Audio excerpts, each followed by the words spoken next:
जिन लोगों ने संभल के साथ पाप किया था उनको उसके पाप की सजा मिलेगी। जिन लोगों ने भी संभल को विकास से वंचित किया था उनको उसकी कीमत चुकानी पड़ेगी। संभल एक सच्चाई है। संभल तो हम सभी के लिए आस्था का प्रतीक है। सरकार ने तय किया है 68 के 68 तीर्थों, 19 के 19 कूपों, परिक्रमा मार्ग के पुनरुद्धार का कार्य डबल इंजन सरकार कराएगी। जो हमारा है वो हमें मिल जाना चाहिए। यह कहना है उत्तर प्रदेश के मुखिया योगी आदित्यनाथ का। लेकिन सवाल है कि इससे दिक्कत किसको और क्यों है।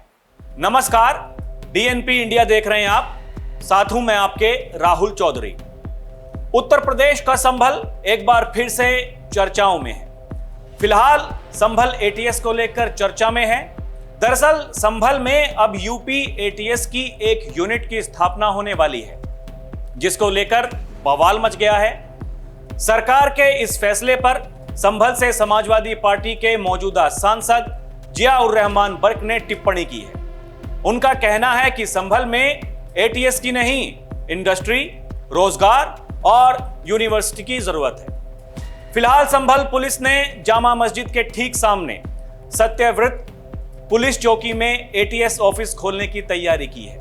यह बिल्डिंग 3 मंजिला है। यहां अत्याधुनिक और बड़े बड़े कमरे बनाए गए हैं। इसी बिल्डिंग में पुलिस का रेडियो ऑपरेटिंग सिस्टम भी लगा हुआ है।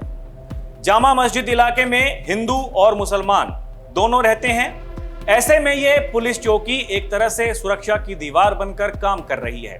दरअसल 24 नवंबर 2024 को संभल में जामा मस्जिद सर्वे के दौरान हिंसा हुई। पुलिस को घटनास्थल से कुछ कारतूस रिकवर हुए जो दंगाइयों ने पुलिस पर चलाए थे।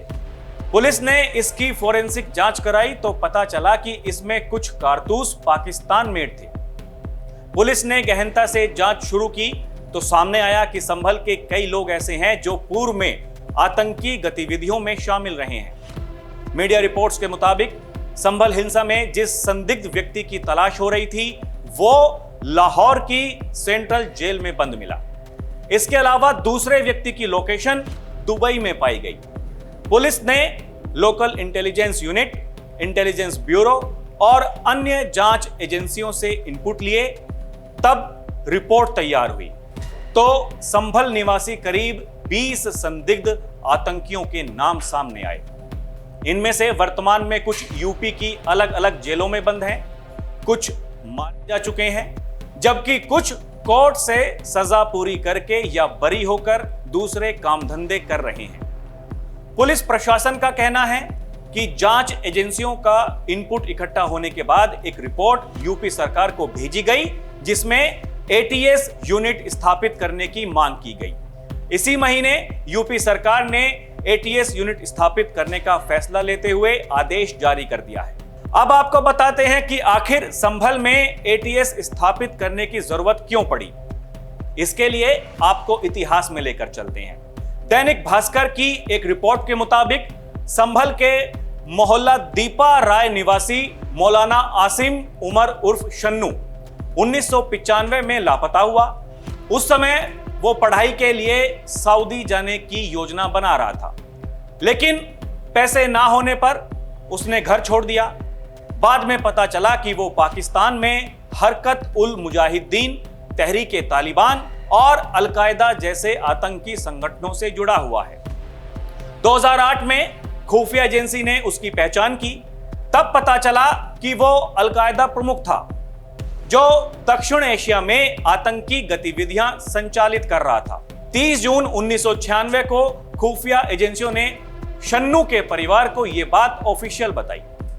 1 जुलाई 2016 को अमेरिका ने शन्नू का नाम आतंकियों की ग्लोबल लिस्ट में डाला।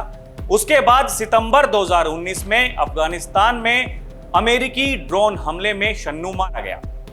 शन्नू के साथी भगोड़े आतंकी सईद अख्तर और शर्जील अख्तर का आज तक कुछ पता नहीं चला है। नवंबर 2023 में सहारनपुर एटीएस ने हिजबुल मुजाहिदीन के आतंकी अहमद रजा उर्फ शाहरुख निवासी मुरादाबाद को गिरफ्तार किया। वो एक मदरसे में पढ़ाता था और उसका निकाह संभल में हुआ था। 16 दिसंबर 2015 को दिल्ली पुलिस की स्पेशल सेल ने संभल के दीपा सराय निवासी मोहम्मद आसिफ को गिरफ्तार किया। दावा है कि उस समय आसिफ अलकायदा का इंडिया चीफ था। 17 दिसंबर 2015 को आसिफ के मददगार के रूप में संभल के जफर मसूद की गिरफ्तारी हुई। आरोप था कि वो अलकायदा के लिए युवाओं की भर्ती कर रहा था। नवंबर 2023 में संभल से 2 युवकों की अरेस्टिंग हुई। दावा है कि ये आईएसआईएस से जुड़े थे और बाकी लोगों को आतंकवाद की तरफ मोड़ने का प्रयास कर रहे थे। फिलहाल दोनों युवक जेल में बंद हैं। संभल में दीपा सराय निवासी उस्मान पाकिस्तान की सेंट्रल जेल लाहौर में बंद है। उस्मान दिल्ली पुलिस की स्पेशल सेल में साल 2015 में दर्ज आतंकी गतिविधियों से जुड़े एक केस में वांटेड था। दिल्ली पुलिस ने संभल पुलिस को बताया कि यहां के सईद अख्तर नावेद उर्फ कमाल अख्तर और हनीफ भी संदिग्ध गतिविधियों में लिप्त हैं, लेकिन इन दोनों नामों की संभल में आज तक तस्दीक नहीं हो पाई है। इसके अलावा संभल में दीपा सराय का असद हिलाल ये जामिया दिल्ली में पढ़ता था। आरोप था कि इसने 2 संदिग्ध पाकिस्तानियों को दिल्ली में किराए पर मकान दिलाया।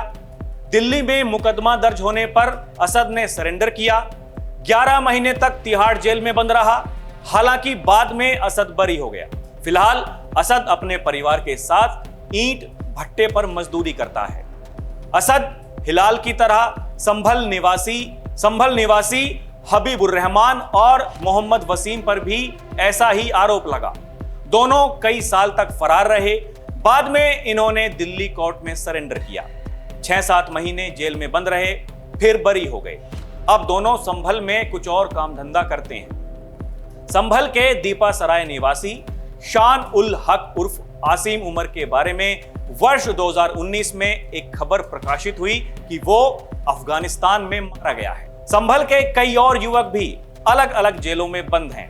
इनके खिलाफ एटीएस और एनआईए ने अलग अलग मुकदमे दर्ज किए थे। सभी के केस कोर्ट में ट्रायल पर चल रहे हैं। संभल में पिछले साल हुई हिंसा के मामले में गठित कमेटी ने योगी आदित्यनाथ को रिपोर्ट पहले ही सौंप रखी है। इस रिपोर्ट में बताया गया है कि संभल के इतिहास में कब कब दंगे हुए और उन दंगों में क्या क्या हुआ।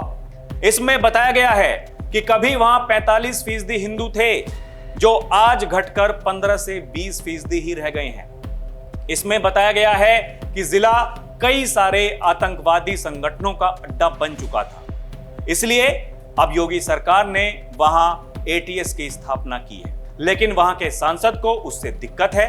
वो कह रहे हैं ये केवल मुसलमानों को टारगेट करने की कोशिश है।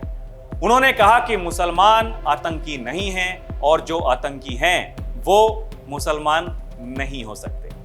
तो दर्शकों, आपको क्या लगता है हमें कमेंट करके जरूर बताइएगा। अभी के लिए इतना ही। आप देखते रहें डीएनपी इंडिया, हर खबर भरोसे के साथ। नमस्कार, जय हिंद।